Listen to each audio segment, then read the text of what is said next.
Hi, my name is Nick, and I'm the lead breeder and founder of Joie De Vivre Dobermans. In this video, we're going to go over how our program began, what we're aiming to accomplish, and I'll start by saying that we started this YouTube channel because I've been on your side of the fence. We've been on your side of the fence looking for Dobermans, trying to find the absolute best fit for the household. And there's not a lot of information out there. You've really got to dig and do your due diligence and research. So for us, I was searching for Dobermans and researching different breeders for about 3 years before I got my very first Doberman. There's such a variability. You've got American Dobermans versus European Dobermans. And then throughout your European Dobermans, you've got Dobermans in which all are not created equal, even amongst American Dobermans. You've got a lot of different looks amongst the breed. And if you've been out searching for Dobies, you've seen that. You've been to the different websites. You've seen what they have to offer. You see the parents, and there's oftentimes a little bit of pullback. You see some people are talking about health testing. Some people are not talking about health testing. Some people promote their pedigrees. Others do not promote their pedigrees. Some do health testing. Some don't do any health testing at all. But getting into the Doberman, you have all of your online resources that most people who call, they tell me what they've learned, and I help clarify some of that information.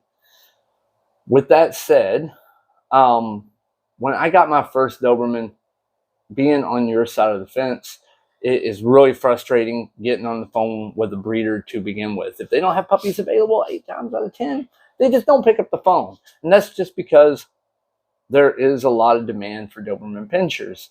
And where there's a lot of demand, you've got folks that just don't answer the phone. If they don't have anything available, they don't want to waste their time. They don't want to spend 30 minutes on the phone with every other person that calls. I spend hours on the phone every day, so I understand, but I have also made it a point to try to take my time, take every call, always return calls, and give information. It's taken up a lot of our time. That's why we started this YouTube channel.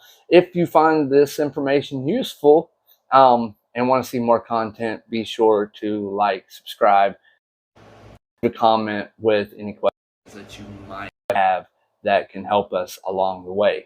So we're going to start out and talk about my first Doberman. His name was Atlas. Atlas, we got him from a breeder who actually turned out to be a broker. Good guys, decent pedigree on the dog, but he looked amazing because one half of his pedigree was phenomenal.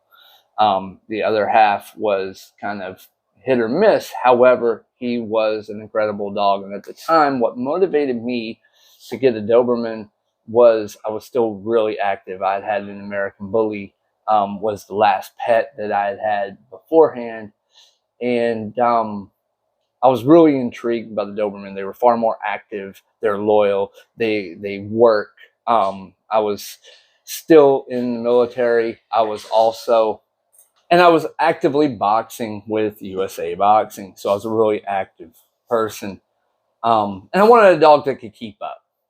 So what we did is, after a ton of research, I finally just committed, got my first Dobie.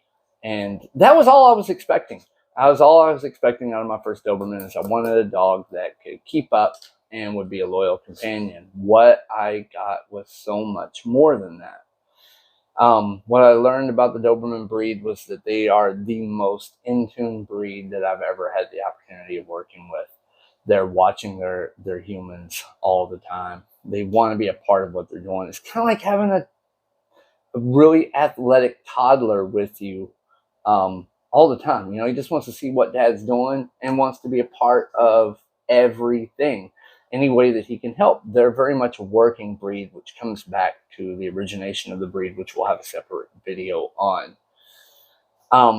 But for now, let's talk about our program and what makes us unique, what we've learned along the way. And I don't pretend to know everything, but I know that what we're doing is special, and we really wanted to put that information out for the world. So with that said, why are we breeding? Atlas really set the bar high for me, just with how much he was involved in being such a Velcro dog. Dobermans are very much stuck to your hip all the time. They want to follow you around. They want to know what you're doing. You're not going to have a Doberman run away. They really just want to be a part of everything that is you, and that can be an annoyance for some people. So I think that is a pro and a con to the Doberman. Why the European Doberman over the American Doberman is from the origination of the breed. The European Doberman is still stuck more closely to the original vision for the breed. They're the only breed recognized by the American Kennel Club that was bred as a personal protection dog. So Louis Doberman in the late 1800s began bringing pups together in unique ways. He was an entrepreneur, but he was also a tax collector. So he had these shelters around Germany that he would take dogs and he would breed these dogs together. And he was trying to create the perfect personal protection dog to take on his roots. Now, when we think about what that really entails, is he was looking for a dog that he could take into particularly sketchy neighborhoods and collect taxes. He doesn't want a century dog. He didn't need a dog that was at the end of the leash just going nuts, slobbering, trying to tear somebody apart. What he was looking for was a dog that could sit calmly and regal while sending that message, and would act if he needed to. Dobermans, again, are very in tune. They sense emotions very, very well, and they react to what are perceived threats. So he had a dog that would go with him on these routes, and he would collect his money, and life was good. We'll go into more detail again in another video. With that said, that it really genetically builds the breed to behave differently than any other breed. German Shepherds, Malinois, these are herding dogs. You've got bullfighting dogs that were originally designed for that. You've got bird spotting dogs that exist. They were bred for a purpose, and they will continue to serve that purpose whether or not they're being used for that intended purpose. So what makes a Doberman a great pet is all of those things. They're extremely loyal, extremely affectionate within their family units. However, anything that is perceived threat, they will defend their family unit absolutely ferociously. The American Doberman versus European Doberman. What I think happened with the American Doberman is there was a lot of overbreeding happening in the 70s. So a lot of people are familiar with the American Pit Bull Terrier and the American Bully. The American Bully that came into existence in the 1990s was really just the answer to the overbreeding of the American Pit Bull Terrier and like bully breeds, Staffordshire Terriers, County Corsos, etc. They were taking these breeds and they had a really bad stigma attached to them, and they still do, and I still believe that that's very unwarranted. Just like with any breed, I think many things come to the handling of the dog, more so than the pedigree and the lines, or that there's no dog that's just inherently evil or inherently aggressive. That's a trained behavior. So the answer to the American Pit Bull Terrier is you had a group of guys that created the American Bully, which was a pocket-sized dog that was far more gentle, lower drive, more easygoing, and more family-friendly. And I think the same thing happened with the Doberman Pinscher in the 1970s, where everything about the Doberman Pinscher was very doom and gloom. They were the dog that was in the crosshairs of the media, that you got to stay away from this dog. They're dangerous with children. They turn on their owners. Almost all of this is completely untrue. But then you get selective breeding and overbreeding that was happening to try to mellow these dogs out. And in turn, you get the changes that you've seen with the American Doberman versus the European Doberman. You get a much more gentle high drive. By the standard, they're still high drive dogs. Temperaments should match up pretty well, but in my experience, I've seen a lot more issue with nerve and drive and workability out of American Dobermans that you don't really see in a well-bred European Doberman. And a lot has to do with the pedigrees and the bloodlines, which is what we're going to talk about next as part of our program. So how do we use pedigrees? So we had Atlas, and like I said before, he had kind of a half a pedigree, and that is when we started digging a lot deeper. I started looking into Dobermans in Europe, and what I was learning was that, one, nobody does any health testing in Europe. Very, very few breeders are doing any kind of health testing whatsoever. We're going to roll into that in a moment, but you're always taking a shot in the dark. You're talking to someone who speaks another language, oftentimes communicating through translators, and thank God for the information age, right?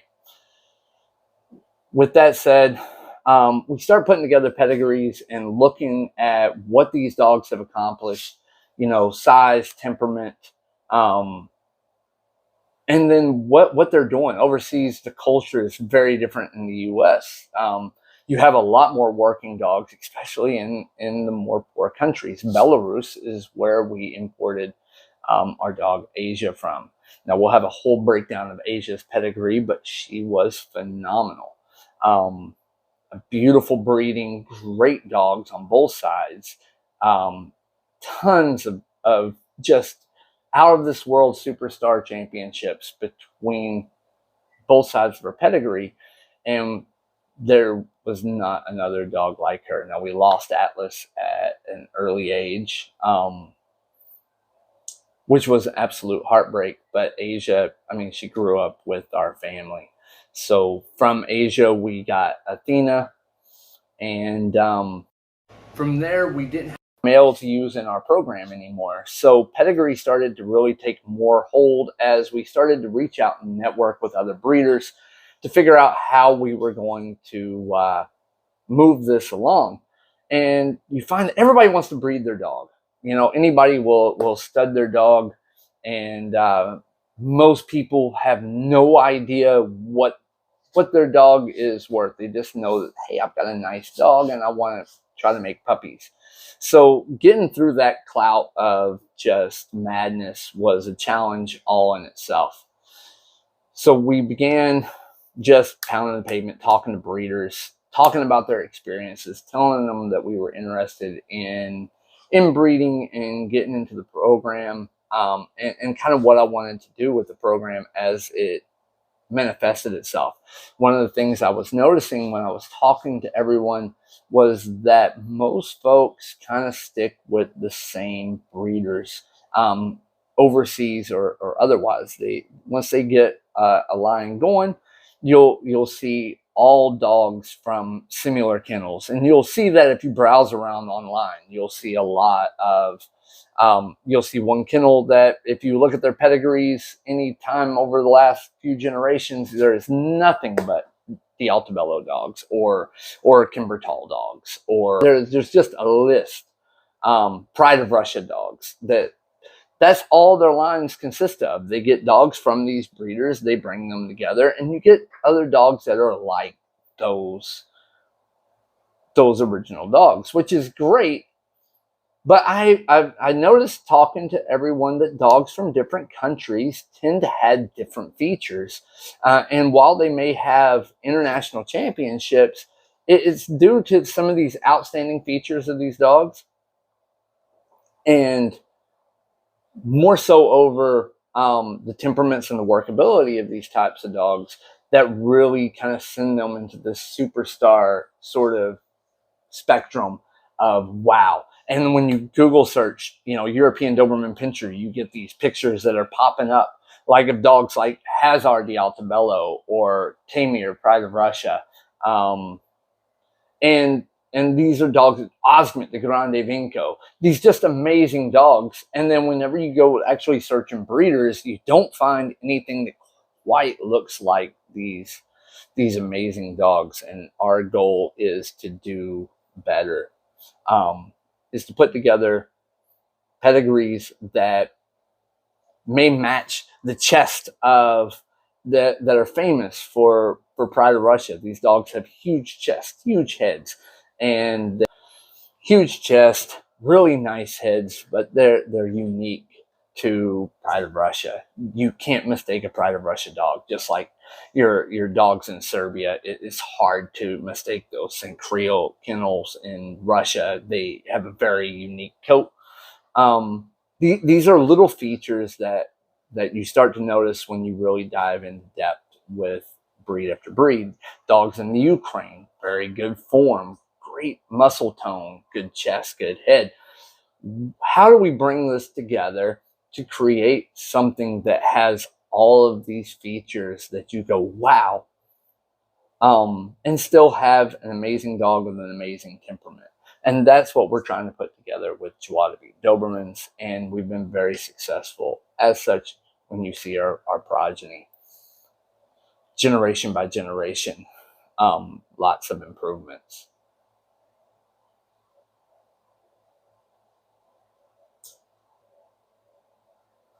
So another thing that I mentioned previously about Europeans, in particular breeding Doberman pinchers, they are really just looking for temperament and conformation, which is great, but they don't care about health testing. Health testing matters not to them because, hey, these dogs are going to sell no matter what. They're going to find homes for these dogs. They sell dogs all over the world. They don't have any trouble. And so long as they don't have any trouble, they're not going to do any health testing, which is, I guess, to each their own. Dobermans are not the healthiest breed. So it's really our obligation as breeders to try to improve the breed as much as possible. So we do embark health testing on all of our dogs, all of our breeding stock, and we only do safe breedings. I'm going to do a separate video breaking down our health testing and health testing results and what all that looks like. But we're matching dogs based on health testing, but that's not the very first thing that we're looking at. The first thing I want to see is the dogs and their pedigrees and how these can be designed to make this pedigree, bringing together dogs unlike any way that you see anywhere else in the world. So first we have that, and then we have to look at the health. That never happens if the health doesn't match up. If we can't do the genetics and say, okay, this is going to be a safe breeding. We're going to give this dog, there's a 0 chance possibility this dog is going to have BWD. We're going to minimize our risk genetically of DCM. We've completely bred out DM, which is Wobbler's disease, or the gene associated with Wobbler's disease. And these are things that we continue to work on in the future, is to eliminate as much heartache as we possibly can for future Doberman owners. A lot of people who's had multiple Dobermans throughout the years have probably suffered. They've probably seen a puppy pass away or a dog pass away from DCM. Hopefully, very few have seen VWD or wobblers in their Doberman, but it's happened to folks. And through genetics, it's not perfect, but we're doing everything with science in order to improve the health of the breed moving forward.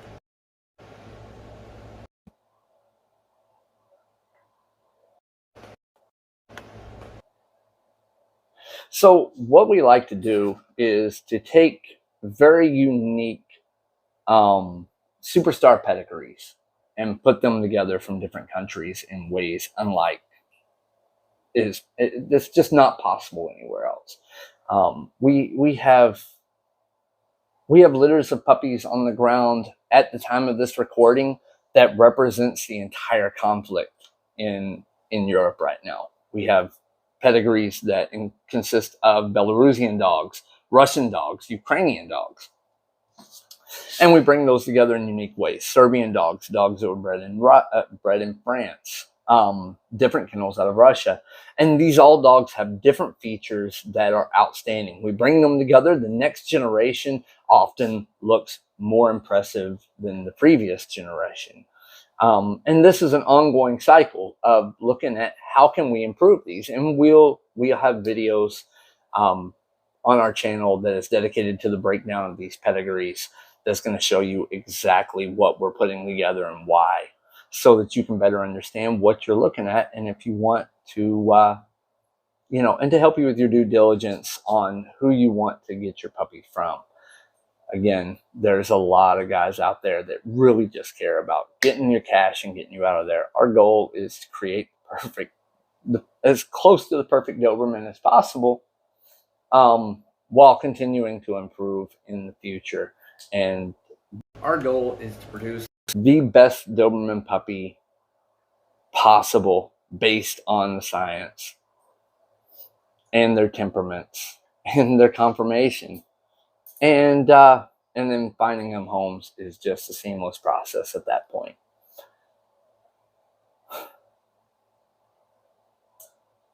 All right. Furthermore, we want to talk about the implementations of our litters. All of our litters have a title now. When we first started breeding, we were working with a broker.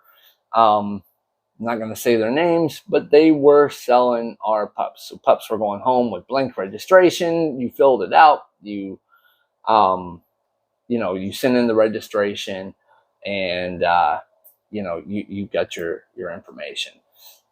As we matured as a kennel, we decided it wasn't that we really want to leave legacy behind. What we're doing is really special, and we're not trying to just mass produce pups. So each of our pups are labeled with a letter. So we will go through all of our litters in separate videos, all of our litters up to date, and all of our future litters will be presented in future videos from a litter B, litter C, litter, and so on.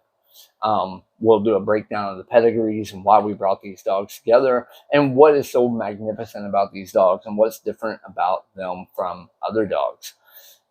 We look forward to you following us through this journey.